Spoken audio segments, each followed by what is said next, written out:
जय साईं राम। मेरा नाम राधिका कुमार है और मैं एक नाड़ी एस्ट्रोलॉजर हूँ। आज मैं एक वीडियो बना रही हूँ। टॉपिक है कि कब कोई जातक अपनी प्रॉपर्टी खरीदेगा। ऐसे कौन से संयोग बनते हैं किसी भी एस्ट्रो चार्ट के अनुसार कि वह अपनी प्रॉपर्टी खरीद सकता है। तो सबसे पहले कोई भी प्रॉपर्टी खरीदने के लिए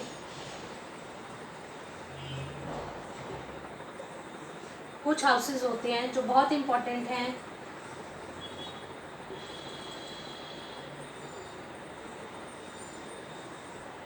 ये जन्म पत्री के 12 भाव हैं। 12 भाव में से चौथा भाव, 11वां भाव और 12वां भाव जब भी किसी जातक के एस्ट्रो चार्ट में एक्टिव हो जाएंगे तो वो इंसान अपनी प्रॉपर्टी बना सकता है।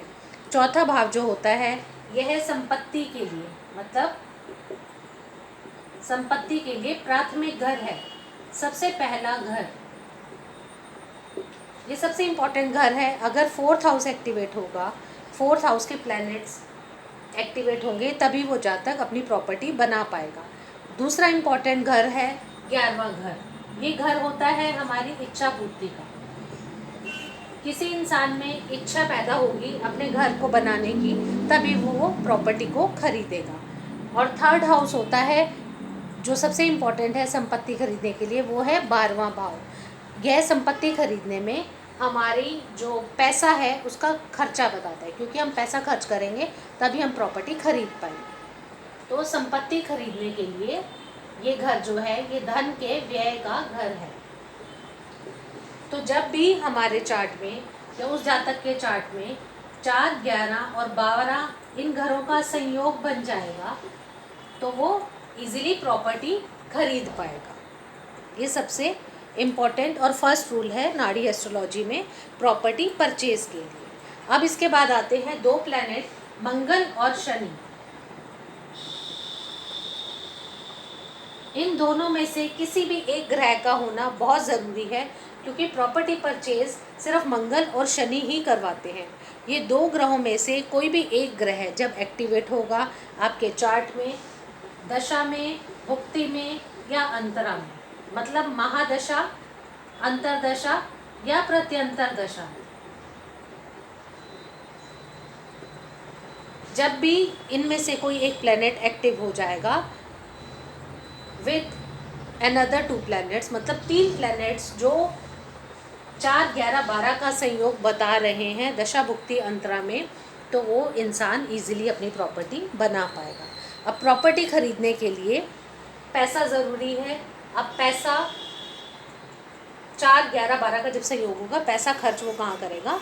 12वें भाव से वो पैसे का खर्चा दिखा रहा है, तो पैसे खर्च करके वो अपनी इच्छा पूर्ति करेगा और अपने घर का निर्माण कर लेगा, प्रॉपर्टी खरीद लेगा। अब कई बार क्वेश्चन आता है कि क्या घर खरीदते समय हमें पैसा लेना पड़ेगा इंटरेस्ट पे, या फिर हम किसी से उधार लेकर क्या हम प्रॉपर्टी बना सकते हैं?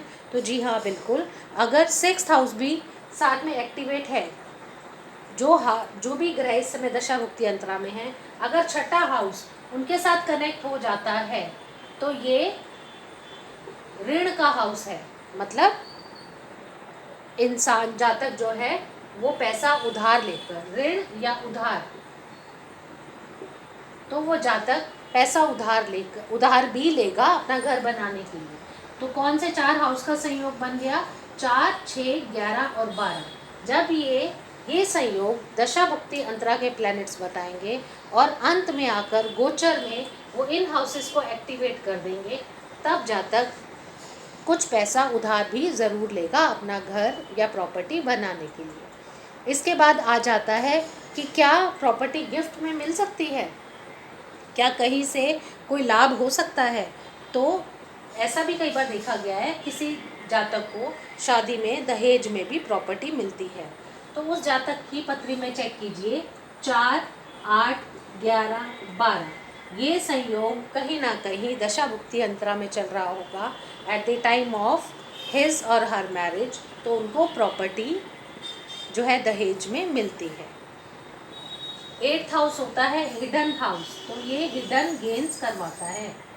हिडन गेन्स मतलब जिसमें हमारा कोई खर्चा नहीं हुआ पर वो हमें एज अ गिफ्ट मिली, तो उसके लिए 4, 8, 11, 12 का संयोग होना बहुत ज़रूरी है। तो इस तरह से हम देख सकते हैं कि प्रॉपर्टी परचेज के लिए हमें कौन कौन से ग्रह चाहिए। मंगल शनि में से एक ग्रह चाहिए, दशा भुक्ति अंतरा तीनों के प्लैनेट्स जो चल रहे हैं अगर उनके अंदर 4, 11, 12 है, 4, 6, 11, 12 है या 4, 8, 11, 12 है, तो उस दशा भुक्ति अंतरा के दौरान जातक जो है अपनी प्रॉपर्टी खरीद सकता है विद और विदाउट कर्जा लिए हुए। ये हम देख सकते हैं अगर 6th हाउस एक्टिवेट है तो उधार से लेकर या बैंक से लोन लेकर, कर्जा लेकर वो अपना पैसा, अपनी प्रॉपर्टी बना सकता है, वो धीरे धीरे उतर जाएगा। और अगर 8वें घर का संयोग 4, 11, 12 के साथ बन रहा है तो वो प्रॉपर्टी उसको गिफ्ट में भी मिल सकती है। जय साईं राम।